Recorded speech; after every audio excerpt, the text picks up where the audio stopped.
आज की वीडियो में हम बात करेंगे बॉडी डिस्मॉर्फिया पर, यानी कि बॉडी डिस्मॉर्फिक डिसऑर्डर पर। लेकिन बॉडी का एक ख़ास मखसूस पार्ट है जिस पर मैं बात करने वाली हूँ, क्योंकि मेरे पास एक केस आया स्टडी करने को, समझने को और कुछ सजेशंस देने को। काउंसलिंग का केस नहीं था, सिर्फ सजेशन के लिए आया था। जब मैंने उस केस को स्टडी किया तो पहली बार मुझे उस टॉपिक पर रिसर्च करने का मौका मिला, उसे जानने समझने का मौका मिला। तो मैंने सोचा क्यों ना उस पर एक वीडियो बनाई जाए। उस केस को मैं डिस्कस करूँगी इस वीडियो में, और वो बॉडी पार्ट जिसको हम डिस्कस करने वाले हैं, जिसके बारे में हम रिसर्च शेयर करने वाले हैं आपके साथ इस वीडियो में, उस बॉडी पार्ट का नाम है पीनस, जो कि मेल जेनिटलिया है। वैसे तो इनसिक्योरिटीज़ होना अपनी बॉडी को लेकर, हम सबको अपनी बॉडी में या अपने फीचर्स में कुछ चीज़ें पसंद नहीं होती, और ये बहुत नॉर्मल सी बात है, सब इंसान इससे गुजरते हैं। बहुत मुमकिन है बहुत से मर्द हजरात को जो उनका जेनिटेलिया है उसके हिसाब उसको लेकर कोई इनसिक्योरिटी हो, और वो इस इनसिक्योरिटी से बहुत मुमकिन है कि निमट भी लेते होंगे। लेकिन मसला वहाँ होता है, या फिर कोई भी कंडीशन डिसऑर्डर में तब बदलती है जब वो आपकी डेली लाइफ में इंटरफेयर करने लगे, जब वो आपकी रोज़मर्रा की ज़िंदगी को मुतासर करने लगे। आपकी जो ज़िंदगी की क्वालिटी है वो मुतासर हो रही है, तो फिर इसका मतलब ये है कि आपकी जो कंडीशन है वो डिसऑर्डर में तब्दील हो चुकी है।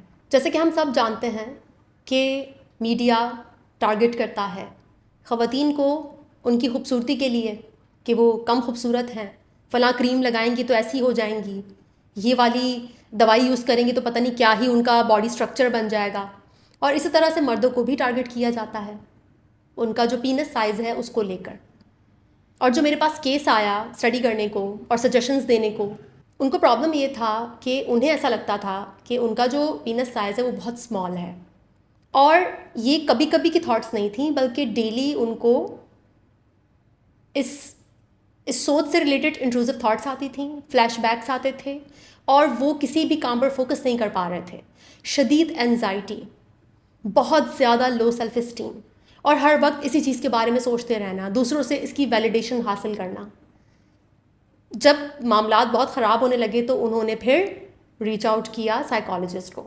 अब ये जो केस है मैं इस पर बात क्यों कर रही हूँ, क्योंकि वो जो जनाब थे ना, ठीक है उनको ये प्रॉब्लम तो थी, डिसऑर्डर तो था, ये इशू उनके साथ चल रहा था, लेकिन जलती पर तेल का जो काम किया था वो किया था एक रील ने, जो कि किसी साइकोलॉजिस्ट की थी। उन्होंने वो रील देखी और उसमें उन्होंने ये कहा था कि जो ख़वातीन होती हैं उनको सेक्सुअल सेटिस्फैक्शन के लिए ना जो पीनस का साइज़ है वो लार्ज होना चाहिए। और वो जो रील थी ना, वो यूँ कहें कि last nail in the coffin थी। जी हाँ, बस जलती पर तेल का काम किया उसने। वो और भी पुख्ता हो गए इस बात को लेकर कि मैं कभी भी किसी लेडी के साथ अच्छा रिलेशनशिप नहीं बना पाऊँगा, और मैं कमतर हूँ, कम हूँ, क्योंकि जो मेरा पीनस साइज़ है वो लार्ज नहीं है। और उनको बहुत ज़्यादा इस चीज़ को लेकर तकलीफ़ का सामना था। अब जाहिर सी बात है, जब हम किसी केस को स्टडी करेंगे तो पास्ट हिस्ट्री तो हमें चाहिए, वो तो लेनी पड़ेगी। तो मैंने उनकी पूरी पास्ट हिस्ट्री कंगाली, पढ़ा, समझा। चूँकि ऐसा केस मेरे पास पहली बार आया था तो मेरे पास इसकी कोई इतनी नॉलेज नहीं थी, इतनी समझ नहीं थी बायोलॉजिकल वे में। तो मैंने गूगल पर जितने रिसर्च पेपर्स थे आज तक, जो भी रिसर्च हुई थी सेक्सुअल सेटिस्फैक्शन और पीनस साइज़ के बीच में जो भी कोरिलेशन है, उस पर जितनी भी स्टडीज़ हुई थी वो सारी मैंने पढ़ ली, और उसके बाद मैं वीडियो बना रही हूँ। वीडियो के डिस्क्रिप्शन में भी मैं आपको एक आर्टिकल का लिंक दूंगी। रिसर्च पेपर्स भी हैं, वैसे वो थोड़े बोरिंग टाइप होते हैं, आप उन्हें इग्नोर कर सकते हैं, लेकिन जो आर्टिकल है वो बहुत अच्छे से लिखा है और मैंने पूरा पढ़ा है, तो मैं उसको वेरीफाई करती हूँ कि वो रिसर्च की बुनियाद पर ही है। आप उसे पढ़ सकते हैं, आपको बहुत क्लैरिटी मिलेगी कि क्या सेक्सुअल सेटिस्फैक्शन का पीनस के साइज़ से कोई ताल्लुक़ है, या फिर ये जस्ट इनसिक्योरिटी है जो आपको इनसिक्योर करके ना बस बेचा जा रहा है, चीज़ों को आपको इनसिक्योर बनाया जा रहा है। और मैं यूट्यूब की एक वीडियो का लिंक भी शेयर करूँगी, जो कि रीना मलिक एक सर्जन है, आई गेस पेल्विक सर्जन है वो, और वो भी उसी रिसर्च पर बात कर रही हैं जिस रिसर्च पर वो आर्टिकल लिखा गया है। तो आप चाहें तो वो 2 से 3 मिनट की वीडियो है, वो भी देख सकते हैं। लेकिन पहले मैं आपको आज की इस वीडियो में ये बताऊंगी कि क्या वाकई में सेक्सुअल सेटिस्फैक्शन का पीनस साइज से कोई ताल्लुक़ है। बायोलॉजिकल रिसर्च शेयर करने के बाद फिर मैं आऊँगी साइकोलॉजी पर, क्योंकि वही मेरा काम है। और वही सबसे इम्पॉर्टेंट है। ये जो केस है जो मेरे पास आया था, जब मैंने इसको पढ़ा तो इसमें से वो जो साइकोलॉजी वाला पॉइंट है ना, जिसकी वजह से वो ये जो उनको बॉडी डिस्मॉर्फिया है, ये जहाँ से आ रहा है, इसकी जो सोर्स है, वो फिर मैंने वहाँ से पकड़ी, मुझे समझ आई मेरी अपनी महदूद सोच के हिसाब से। तो वो पार्ट बहुत इंपॉर्टेंट है जो साइकोलॉजी वाला है, क्योंकि वही तो फसाद की जड़ है। तो उस पर हम बाद में आएंगे, वो हम फ्रॉइड की साइकोसेक्सुअल थ्योरी से समझेंगे कैसा क्यों हुआ उनके साथ, क्यों वो इतना ज़्यादा फिक्सेटेड हैं अपने जेनिटेलिया पर, क्यों इतना ज़्यादा सारा दिन उनको इंट्रूसिव थॉट्स आ रही हैं, क्या वजह हो सकती है, वो सबसे लास्ट में। लेकिन पहले हम आपको बताएंगे कि रिसर्च क्या कहती है। वैसे तो इंसान बहुत कॉम्प्लेक्स है और सेक्सुअलिटी और सेक्स अपने आप में उससे भी ज़्यादा कॉम्प्लेक्स, इसलिए आप जितने भी रिसर्च पेपर स्टडी करोगे ना, उसमें आपको कोई फाइनल कंक्लूजन या फाइनल थॉट नहीं मिलेगा, क्योंकि आप चंद लोगों का सैम्पल साइज बना करना सेक्सुअलिटी या सेक्स जैसे कॉम्प्लेक्स टॉपिक को नहीं डिस्कवर कर सकते, क्योंकि ये हर इंसान के लिए मुनफरिद हो सकता है। लेकिन रिसर्च में एक बात तो तय थी, और वो ये थी कि पीनस साइज़ का, यानी कि पीनस के लंबा होने का ख़वातीन की सेक्सुअल सेटिस्फैक्शन से कोई इतना ख़ास ताल्लुक़ नज़र नहीं आया। जी हाँ, ये रिसर्च है।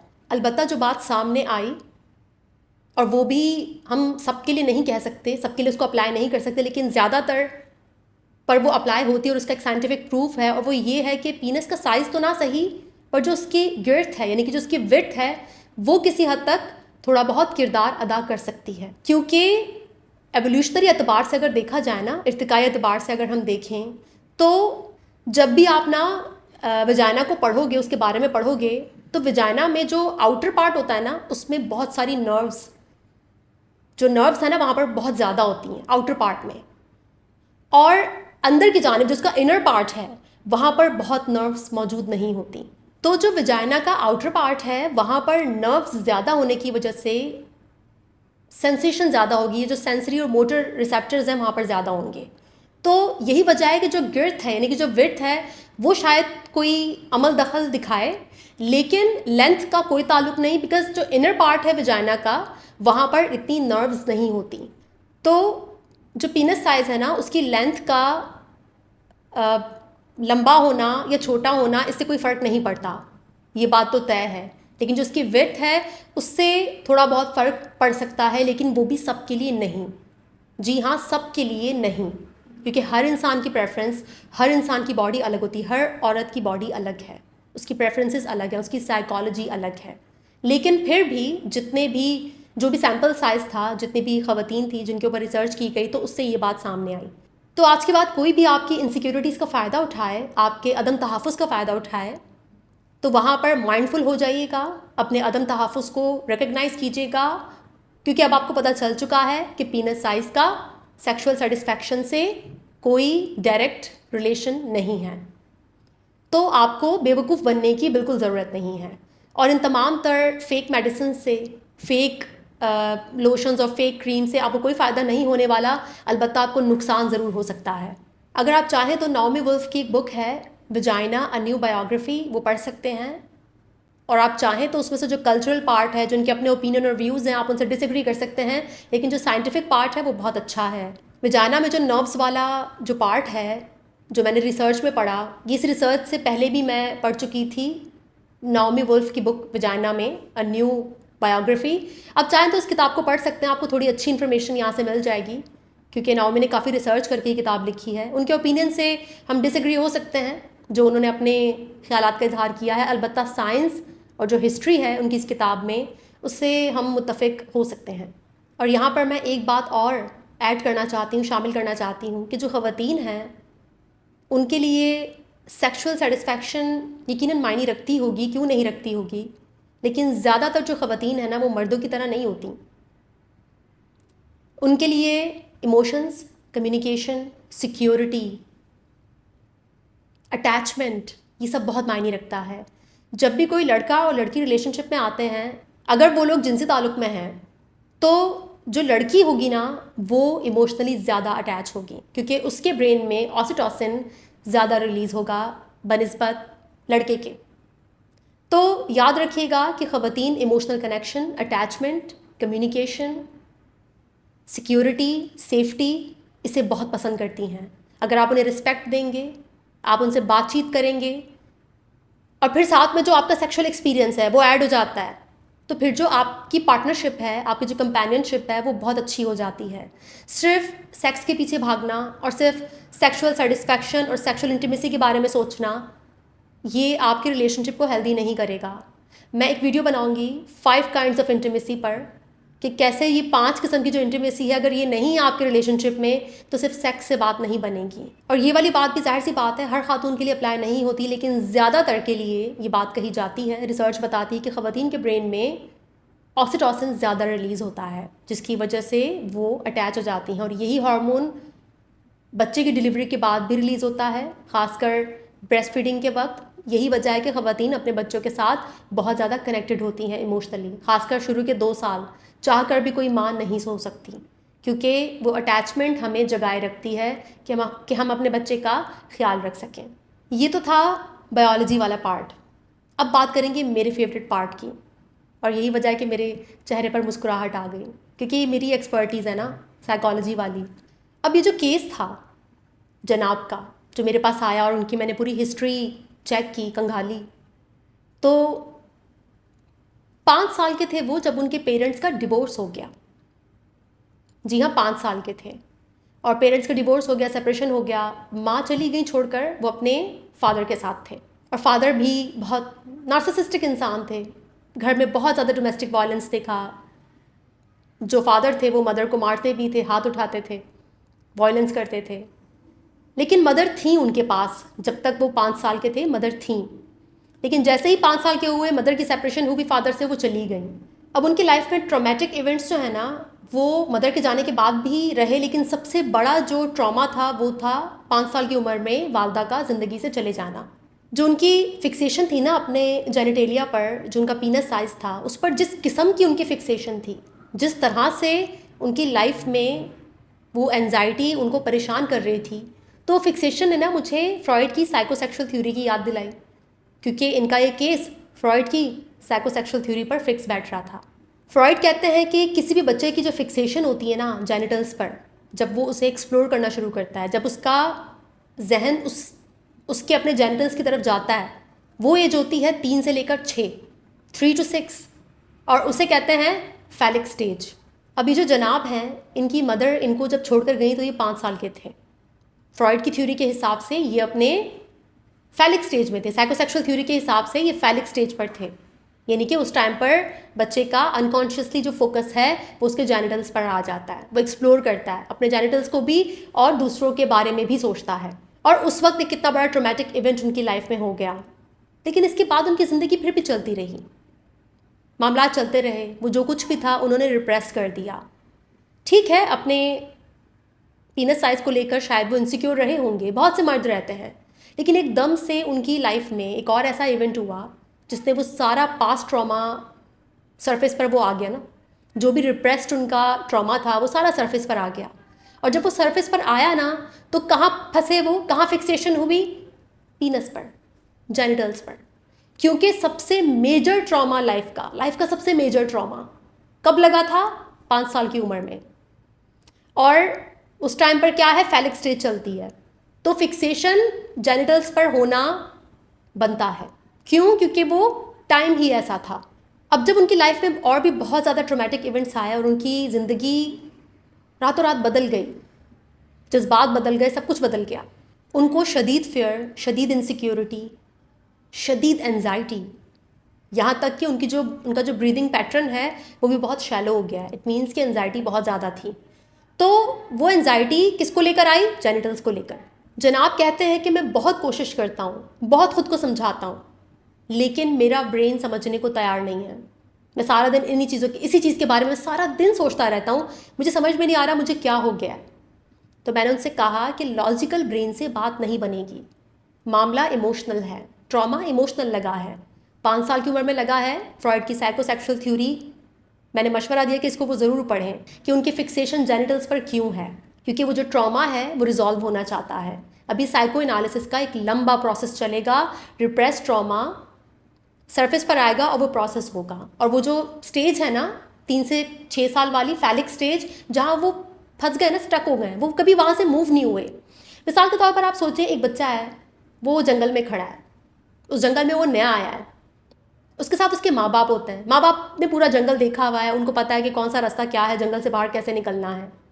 इंसान के बच्चे तो ऐसे ही होते हैं ना, इंसानी बच्चे तो ऐसे ही हैं, वो दुनिया में आते हैं, उनको नहीं पता होता कि दुनिया कैसी जगह है। बच्चों को नहीं पता होता कि दुनिया कैसी जगह है, तो हम एडल्ट्स जो हैं, हम जो बालिग हैं, हम बच्चों को हेल्प करते हैं, दुनिया को समझने में उनकी मदद करते हैं। सोचे एक बच्चा जंगल में है और जंगल को समझने की कोशिश कर रहा है, दोनों माँ बाप साथ हैं और अचानक से माँ चली जाती है छोड़कर। बाप तो वैसे ही नार्सिसिस्ट है, वो तो इन्वॉल्व ही नहीं है बच्चे की अपब्रिंगिंग में, माँ पर भी हाथ उठाता है। तो माँ थी सिर्फ ना बच्चे के पास नेविगेट करने के लिए, समझने के लिए जंगल को, दुनिया को, और माँ जो है वो बच्चे का हाथ छोड़कर चली गई, गायब हो गई। अब बच्चा उस जंगल में ना 5 साल का फंस गया, वहाँ पर स्टक हो गया, उसको नहीं पता उसने वहाँ से कैसे निकलना है, उसको पता ही नहीं कुछ, वो स्टक हो गया है। वक्त के साथ साथ वो जो पार्ट था उस बच्चे का, वो जो ट्रॉमा था, वो तो उसने रिप्रेस कर लिया, लेकिन उसकी ज़िंदगी में कुछ ऐसे हादसात हुए, आप उसे उसकी बैड लक बोल सकते हैं। अनफॉर्चुनेटली उसके साथ कुछ ऐसे हादसात हुए जिसने वो सारा ट्रॉमा सरफेस पर ले आया। तो अब वो 5 साल का बच्चा है जो स्टक है, उसको समझ नहीं आता वो क्या करे, उसकी बॉडी स्टक है, और वो सारा दिन अपने जेनिटल्स के बारे में सोचता रहता है कि उनका साइज़ छोटा है और वो कभी किसी से वैलिडेशन नहीं ले पाएगा, वो कभी किसी के साथ रिलेशनशिप नहीं बना पाएगा और वो किसी काबिल नहीं है, उसकी सेल्फ इस्टीम दिन ब दिन लो होती जा रही है। तो अब माँ बाप तो वापस नहीं आएंगे बच्चे का हाथ पकड़कर उसको जंगल पार करवाने के लिए। वो जो डेवलपमेंटल टास्क अधूरे रह गए 5 साल की उम्र में, वो बच्चा खुद पूरे करेगा बड़े होकर। अब वो जो 5 साल का बच्चा जंगल में स्टक है, फ्रीज है, खड़ा हुआ है, वेट कर रहा है कि जो एडल्ट है, एडल्ट पार्ट है मेरा, ये आएगा, मेरा हाथ थामेगा और मुझे इस जंगल से बाहर निकालेगा। और ये जो मैं लॉस्ट हूँ, खोया हुआ हूँ, फ्रीज हूँ, स्टक हूँ, मैं यहाँ से बाहर निकल जाऊँगा। इसी को थेरेपी कहते हैं। यही साइको एनालिसिस है कि आपके कुछ पार्ट्स डेवलपमेंटल टास्क पूरे ना होने की वजह से, हालात की वजह से अधूरे रह जाते हैं, आप स्टक रह जाते हैं। आप उन्हें या तो रिप्रेस कर देते हैं, सप्रेस कर देते हैं और अपनी रोज़मर्रा की ज़िंदगी गुजारते हैं। जैसे कि जनाब जिनका केस मेरे पास आया, इनकी रोज़मर्रा की ज़िंदगी चल रही थी, लेकिन कुछ ऐसे वाक़यात हुए जिसने मजबूर कर दिया वो 5 साल पुराने वाले पार्ट को अब रिज़ॉल्व करना है, वरना ये जो फिक्सेशन है जेनिटल्स पर, पीनस साइज़ पर, ये रहेगी। उन जनाब का कहना था कि मेरा लॉजिकल ब्रेन तो जानता है कि सब फजूल है, मतलब मुझे इतना परेशान नहीं होना चाहिए, तो फिर क्यों नहीं हो पा रहा। तो मेरा जवाब था, मामला लॉजिकल नहीं है ना, मामला तो इमोशनल है। आपको क्या लगता है इंसान लॉजिकल होते हैं? बिल्कुल भी नहीं होते। इंसान बहुत इमोशनल होते हैं। सारा गेम इमोशंस का है, तभी तो यहाँ इमोशन करती रहती हूँ। वरना क्या वो नहीं जानते कि इस एंजाइटी का कोई फ़ायदा नहीं है, इतना सारा दिन सोचने का कोई फ़ायदा नहीं है अपने पीनस साइज़ के बारे में, लेकिन उनके कंट्रोल में ही नहीं है। जब उनके कंट्रोल में नहीं है, तभी तो मैंने कहा ना कि बॉडी डिस्मॉर्फिक डिसऑर्डर है। और ज़रूरी नहीं कि आपको उनकी तरह बहुत सिवियर किस्म का बॉडी डिस्मॉर्फिक डिसऑर्डर हो। अगर आप अभी भी इनसिक्योर हैं अपने जेनिटल्स को लेकर, अपने पीनस साइज़ को लेकर, तो खुद से सवाल पूछिए, क्यों ये इनसिक्योरिटी कहाँ से आ रही है? क्या ये पोर्नोग्राफी की दी हुई है, मीडिया की दी हुई है, सरमायादाराना निज़ाम की दी हुई है? कैपिटलिज्म खेल रहा है आपकी इनसिक्योरिटी पर, आपकी जेलसी, आपके एनवे पर। तो आपको थोड़ा सा गौर करना चाहिए और आपको ये जो आपकी इनसिक्योरिटी है इसको रिजॉल्व करना चाहिए, क्योंकि अच्छे रिलेशनशिप्स सिर्फ सेक्स की बुनियाद पर नहीं बनते। उसके लिए कम्युनिकेशन चाहिए, उसके लिए कंपैशन चाहिए, सुनना आना चाहिए ना, लिसनिंग चाहिए, एक दूसरे के साथ एम्पैथी होनी चाहिए, टाइम गुजारना, टाइम स्पेंड करना बहुत ज़रूरी होता है, तो ही आप एक अच्छा कनेक्शन बना पाते हैं। सिर्फ सेक्स की बुनियाद पर आप अच्छा रिलेशनशिप नहीं बना सकते। वैसे भी याद रखिएगा कि लॉन्ग टर्म में अगर किसी इंसान को कोई चीज़ खूबसूरत बनाती है तो वो उसका कॉन्फिडेंस है, वो उसकी ऑथेंटिसिटी है। जब भी आप किसी इंसान को पब्लिक में देखते हो और आप उसकी तरफ अट्रैक्ट होते हो, तो क्या मतलब, क्या पब्लिक में उस इंसान ने अपना प्राइवेट पार्ट आपको दिखाया, उसे अपने जेनिटल्स दिखाया तो आप अट्रैक्ट हुए कि ओह हाँ ज़बरदस्त? नहीं, ऐसा नहीं है। आप उस इंसान की तरफ अट्रैक्ट होते हो, मे बी उसके facial features, may be just aura, कुछ भी हो सकता है, समथिंग साइकोलॉजिकल। जी हाँ, आपका अट्रैक्शन साइकोलॉजिकल होता है। ठीक है। और साथ में डेफिनेटली बायोलॉजिकल भी है, नर्वस सिस्टम भी इन्वॉल्व है, ऐसी बात नहीं है। लेकिन चूंकि मैं थोड़ा साइकोलॉजी पर एम्फेसाइज करूँगी यहाँ पर, तो साइकोलॉजी बहुत इंपॉर्टेंट है। इवन आपकी जो सेक्स लाइफ है ना, उसमें भी साइकोलॉजी का किरदार है। अगर आपकी सेल्फ स्टीम लो है, आपको बहुत ज़्यादा एंजाइटी है, आप CPTSD है, आपको अटैचमेंट डिसऑर्डर है, या फिर आपको अपने इमोशंस रेगुलेट करने नहीं आते, इमोशनल नमनेस है, आपको इमोशनल अवेयरनेस नहीं है, तो उसका आपकी जो इंटीमेसी है, जो आपकी सेक्स लाइफ है, उस पर बहुत असर पड़ता है, आपकी फ़िज़िकल हेल्थ पर बहुत असर पड़ता है। तो मीडिया के शिकंजों से बाहर आएँ, मीडिया की चालों से, साजिशों से बाहर आएँ और जेन्युइनली अपनी बॉडी को एक्सेप्ट कीजिए। आपको जो बॉडी मिली, जैसी बॉडी मिली, उसमें कॉन्फिडेंट रहना सीखिए। सोचिए जाकर कि आप कॉन्फिडेंट क्यों नहीं हैं, आप ऑथेंटिक क्यों नहीं हैं, क्यों आपको पीनस साइज़ ज़्यादा बड़ा चाहिए, या गोरा रंग चाहिए किसी खातून को, या उसका बॉडी स्ट्रक्चर उसको चाहिए कि नहीं ब्रेस्ट साइज़ बहुत बड़ा हो, मैं ऐसी दिखूँ, मैं वैसी दिखूँ, तो ही मुझे प्यार मिलेगा। नहीं, इससे प्यार नहीं मिल सकता, इससे वो कनेक्शन नहीं बन सकता जो आप चाहते हैं। हाँ, शायद इससे आपका जस्ट अच्छा सेक्सुअल रिलेशनशिप बन जाए कुछ देर के लिए, जबकि साइंटिफिक प्रूफ भी नहीं है इस बात का, मैं आपको बता चुकी हूँ कि पीनस साइज़ का कोई भी ताल्लुक नहीं है सेक्सुअल सेटिस्फैक्शन से। फिर भी कुछ लोग होंगे जो ऐसा सोचते होंगे, बहुत मुमकिन है उनके लिए दुरुस्त हो उनकी सोच, लेकिन याद रखिएगा ये बात कि जो भी आपकी बॉडी है उसको एक्सेप्ट करना, अपने इमोशंस को समझना, अपनी इनसिक्योरिटीज़ को समझना, मीडिया के हाथों बेवकूफ़ ना बनना, मीडिया लिटरेसी होना बहुत ज़रूरी है। क्योंकि अगर ज़ख़म आपकी रूह पर हैं, यानी कि आपकी इमोशनल बॉडी पर हैं, तो बाहर जितना भी स्किन केयर कर लें, जितना भी आप खूबसूरत लग जाएं, जितना आपका बड़ा पीनस साइज़ हो जाए, आप कभी भी अपने बारे में अच्छा महसूस नहीं करेंगे, क्योंकि प्रॉब्लम आपकी इमोशनल बॉडी के साथ है, फिज़िकल बॉडी के साथ नहीं है। बहुत सी बार शायद होती भी होगी, फिज़िकल प्रॉब्लम्स होती हैं, बायोलॉजिकल प्रॉब्लम्स होती हैं, लेकिन साइकोलॉजिकल प्रॉब्लम्स भी कभी कभार बायोलॉजिकल प्रॉब्लम्स की वजह बन जाती हैं, तो वो भी एक पॉइंट है हमारे पास। तो प्लीज़ अपनी जो भी आपकी इनसिक्योरिटीज़ हैं उनको पहचानें, उनको ओवरकम करें और ऑथेंटिक हों, कॉन्फिडेंट हों। जो आपकी स्किन है ना, उसमें कॉन्फिडेंट रहना सीखें। मुझे पता है बहुत मुश्किल है, मैं खुद भी अपनी लाइफ में बहुत इनसिक्योर रही हूँ, ये मैं बोल रही हूँ जिसकी अपनी सेल्फ इस्टीम इतनी लो रही है, लेकिन उसको बेहतर किया मैंने। जब मैंने उसको बेहतर किया, सेल्फ इस्टीम अच्छी हुई, इमोशंस प्रोसेस हुए, थेरेपी वर्क किया मैंने, तो जाहिर सी बात है उसके बाद समझ आने लग गई, अपनी स्किन में कॉन्फिडेंट होना सीख गई मैं कि हाँ यार, जो मैं हूँ मैं उसमें कैसे कॉन्फिडेंट हो सकती हूँ, मैं कैसे ऑथेंटिक हो सकती हूँ, मैं कैसे जो मैं हूँ मैं वो हो सकती हूँ। तो आप भी सीख सकते हैं, आप भी सीख सकते हैं इस बात को, और ये जो इनसिक्योरिटीज़ हैं इसको अपने ऊपर हावी मत होने दीजिए।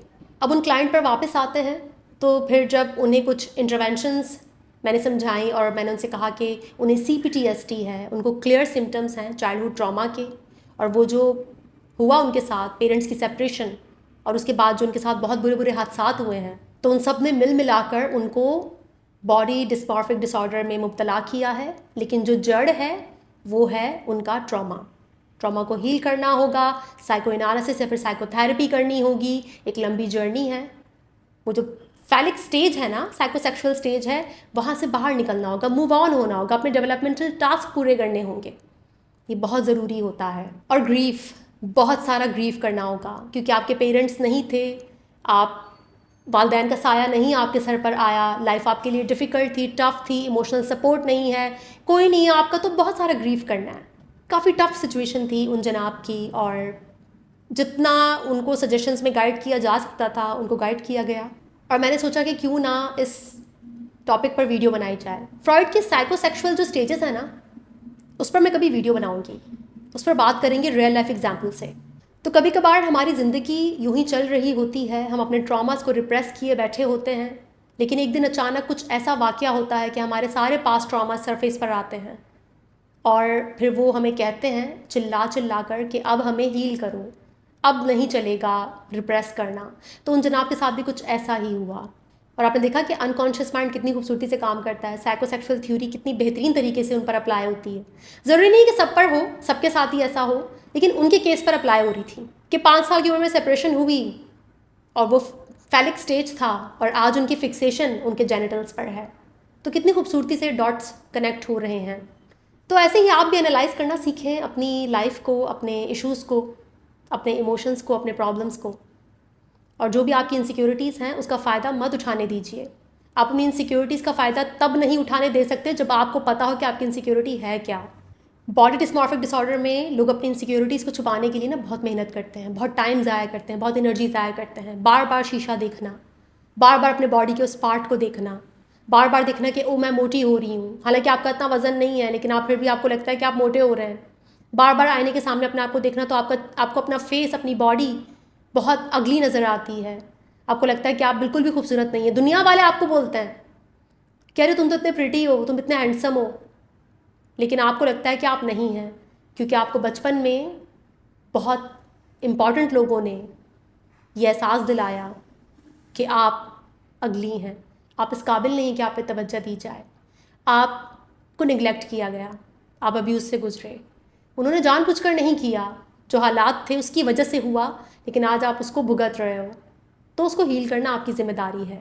इसके अलावा मुझे उन जनाब की बात से ना एक बात का और ज़्यादा अंदाज़ा हुआ कि कितना रिस्पॉन्सिबल काम है ये, कितनी रिस्पॉन्सिबिलिटी है कि जब आप कोई वीडियो बनाते हैं, आप कुछ बोलते हैं, तो उसका किसी इंसान पर कितना असर होता है।